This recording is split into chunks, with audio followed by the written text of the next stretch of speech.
Les sujets du jour de la revue fiduciaire. Premier sujet de notre JT. Première étape du Tour France Nome à Toulouse le 23 septembre. Le Tour France Nome est une série d'événements pratiques, organisés dans les régions, afin de favoriser et d'accélérer la transition numérique des petites entreprises au service du développement de leur activité. Lors de ces étapes, les artisans, commerçants, TPE et PME locaux sont invités à participer à des rencontres et ateliers destinés à les sensibiliser au potentiel du numérique, les informer sur les aides, les accompagnements et les formations en faveur de la numérisation des TPE-PME, les aider à démarrer ou accélérer leur transformation numérique sur des thématiques précises telles que, par exemple, la promotion commerciale, la vente, la gestion, l'intelligence artificielle ou encore la cybersécurité. Les mettre en relation avec des acteurs locaux, publics et privés, pour les accompagner dans cette transition.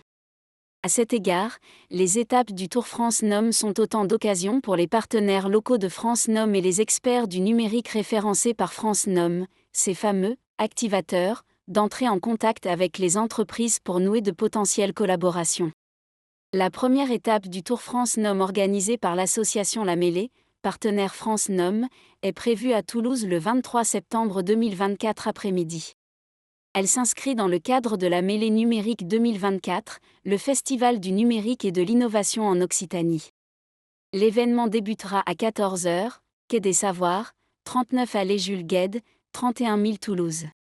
Pour s'inscrire, https://lettre-info.bercy.gouv.fr/dge-france-num/inscription. Deuxième sujet de notre JT.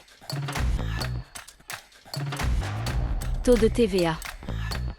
La vente ou la location de livres est soumise au taux réduit de TVA de 5,5%. Ce taux s'applique aux livres sur tout type de support physique et à ceux qui sont fournis par téléchargement, y compris les livres audio. Les jouets et supports de son relèvent, quant à eux, du taux normal de 20%. Une conteuse de livres audio destinée aux enfants composée d'une enceinte permettant de lire uniquement certains livres audio achetés et téléchargés sur une plateforme dédiée peut-elle bénéficier du taux de 5,5%? Dans une décision de rescrit, l'administration a récemment répondu par la négative et expliqué pourquoi il fallait appliquer le taux de 20%. Troisième sujet de notre JT. Déposer les candidatures à l'élection du CSE dans les délais. Une salariée, qui était convoquée à un entretien préalable au licenciement, avait informé l'employeur, le 16 novembre, qu'elle était candidate aux élections du comité social et économique dont le deuxième tour devait avoir lieu le 30 novembre.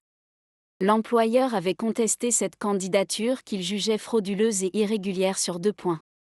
D'une part, à ce stade, la salariée n'avait pas indiqué dans quel collège elle se présentait, ni si c'était en qualité de titulaire ou de suppléante. Pourtant, le protocole d'accord préélectoral exigeait cette précision. D'autre part, la salariée avait déposé sa candidature le dernier jour à 12h09, alors que leur limite était fixée à 12h. Au final, elle n'avait pas été élue et l'employeur l'avait licenciée pour faute. Cela étant, le tribunal judiciaire a rejeté la demande d'annulation de la candidature au prétexte que ces irrégularités, mineures, n'avaient pas affecté le déroulement du scrutin. Mais la Cour de cassation a cassé cette décision en rappelant que les modalités d'organisation du scrutin fixées par le protocole d'accord préélectoral s'imposent à tous.